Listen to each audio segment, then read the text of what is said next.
Can doing a bunch of crunches actually help you get rid of that last little bit of stubborn belly fat?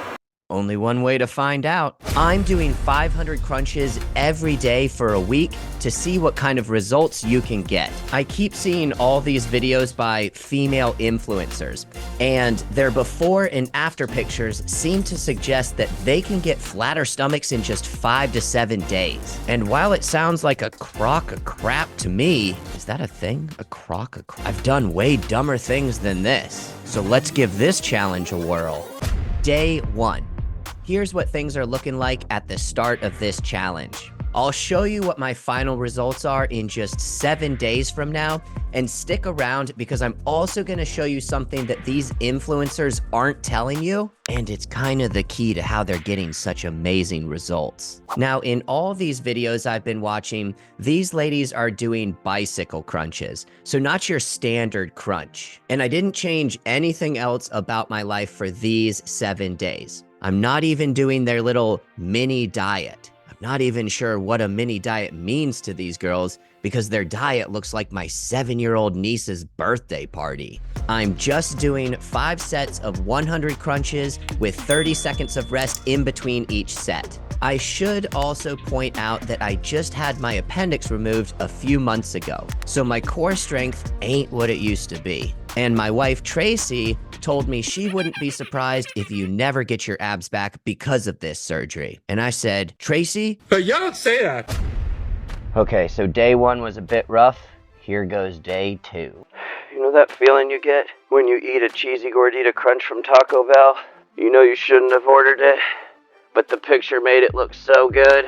That's exactly what this feels like. I haven't really done a lot of core work in the last 3 years. I tend to stick with heavy weightlifting. And you can check out this video later to find out how your first 30 days of weight training might look. But a lot of the exercises I do, like squats and deadlifts and pull-ups, they work your core, just not as directly as this does. So I am kind of curious to find out what'll happen if I work my abs for 7 days in a row.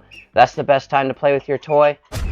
By day 3, my stomach was feeling pretty sore. This is what typically happens when I do resistance training to build muscle and strength. Something called DOMS, or delayed onset muscle soreness, hits me the hardest 2 days after exercising. And while it hurts at first, it is a normal part of the process, and it does get better after the first week. But the reason this happened here is because the abs are a muscle just like any other. And if you understand that, you likely realize that doing this challenge beyond 7 days probably ain't the best idea. Just like you wouldn't do bicep curls every day for weeks on end without resting, if you train your abs every day for an extended period of time, you risk injury and overtraining. So if you really want to hit your abs hard, I'd say every other day would be more than enough. And 500 bicycle crunches is probably a bit extreme. But is it gonna work? Day 4, I was still sore, but my body was getting better at bicycle crunches, which is a super functional movement for those times when you can't use your hands to eat. And I could get through the sets of 100 more easily without as much burning. You should probably know that bicycle crunches primarily work your external ab muscles and your obliques. But there are also internal abdominal muscles, which are highly important for stabilization and strength. And if you want to make your belly look slimmer, you're probably better off training your internal abs and getting those strong first, especially if you do a lot of sitting, like working at a desk all of the time. Exercises that strengthen the internal abdominals are static holds like stomach vacuums, planks, and other isometric holds. This is also a mistake that I made when you consider the fact that the surgeons cut through my internal abdominal wall and not my external ab muscles. But here's how things are looking at our halfway point. I'm not noticing a huge difference in appearance yet, other than I somehow got pastier. But maybe the magic happens in the last 3 days. Day 5. Things are definitely getting easier.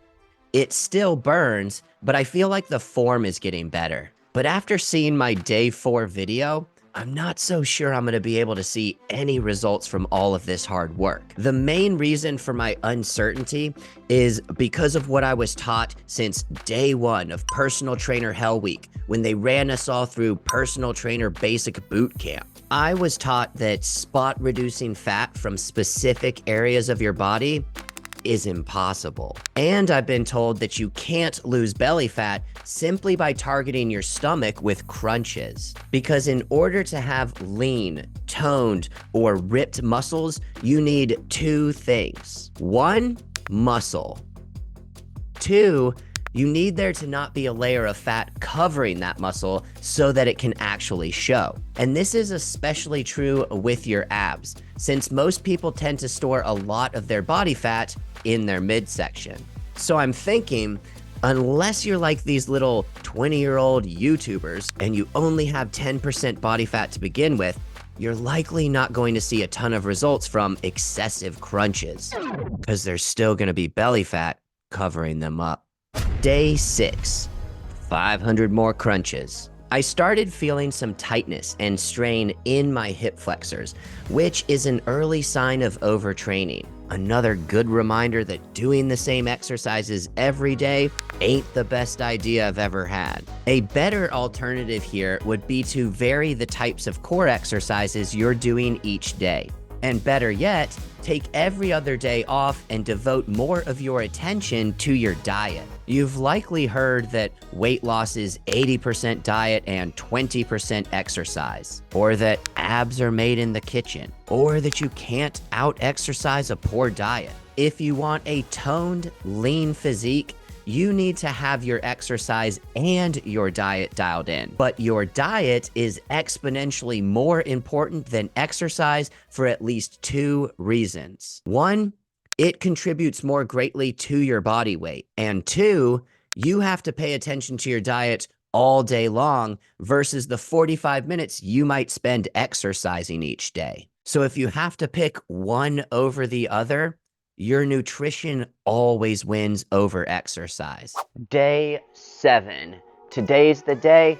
Time to do our last 500 crunches and compare the before and after. Before I do this and show you the final results, I want to point out something really important for you to know about the other challenge videos that you might see. A lot of these influencers are just bloated on day 1, or they stick their bellies out, or wear unflattering clothes. Then as the week progresses, they suck their belly in, or they hike their yoga pants up to the North Pole to make things look slimmer. Or they lift their hands above their heads to stretch their stomach out. This is what it looks like. It's day 1 before doing any crunches, and I've got no abs whatsoever.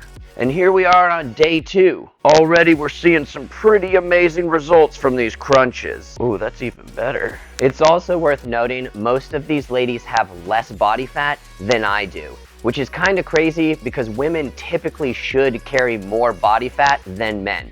So keep all of that in mind if you decide to give this challenge a go. But y'all, my wife said it couldn't be done, and like always, I proved her right. No, I'm just kidding. I do think that I can get my abs back even despite having surgery this year. I just don't think it can be done in a week like these other influencers make it seem. And I think it has way more to do with your diet than it does with doing a ton of crunches. So you can see there isn't much of a difference here.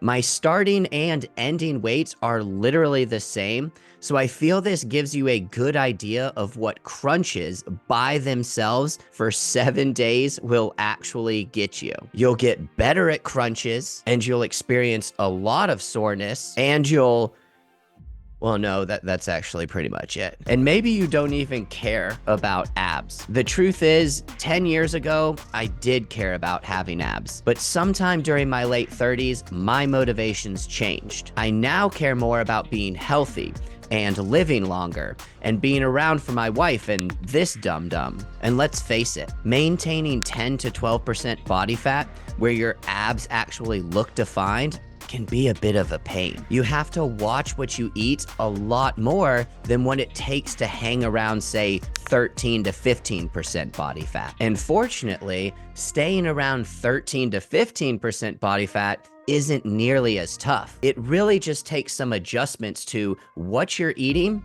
and using intermittent fasting to manage your body weight. And if you're wanting to lose some body fat to get healthier and get down into that range, you should click the screen here to watch this video next. Oh, I just gave myself a wedgie.